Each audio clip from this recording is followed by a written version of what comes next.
Hello good people, welcome to my channel. তো আজকে আমরা দেখবো auxiliary equation and arbitrary constant. তো আচ্ছা, তো ফার্স্টে লজিকটা একটু বুঝি। For a homogeneous linear equation we write the auxiliary equation by replacing the derivatives D with M. তো আমরা যতক্ষণ ডিটি দেখলাম ওইটা হচ্ছে কি করবো না, এম দ্বারা রিপ্লেস করব। Okay, then the C1 and C2 আর দ্য আরবিটারি কনস্ট্যান্ট। ওকে, দেখি আমরা কি কি জিনিস এখানে বুঝাইতে চাইতেছে। তো এখানে তো আমরা বুঝতেইছি C1 আর C2 হচ্ছে এখানে আরবিটারি কনস্ট্যান্ট।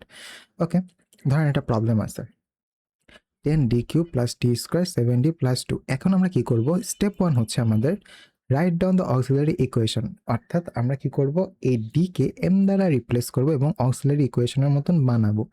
ঠিক আছে, তারপরে = 0 হবে। তারপর আমরা একটা ফ্যাক্টরাইজেশন করব। আচ্ছা, ফ্যাক্টরাইজেশন ক্যালকুলেটরের মাধ্যমে করা যায় ইজিলি। যদি না জানেন তাহলে কমেন্ট সেকশনে বলবেন, আমি এই প্লেলিস্টে একটা ভিডিও দিব, সেটা হচ্ছে কিভাবে উৎপাদকের বিশ্লেষণ ক্যালকুলেটরের মাধ্যমে ইজিলি করা যায়। তারপরে ফাইন্ড দ্য রুটস, তো আমরা রুট পেয়ে যাবো, তারপর সলিউশন এখানে এসে গেলো। দ্যাটস ইট, খুবই সহজ। তো এটাই ছিল আমাদের auxiliary equation and arbitrary constant. এখানে আরবিটারি কনস্ট্যান্ট হচ্ছে C1 C2।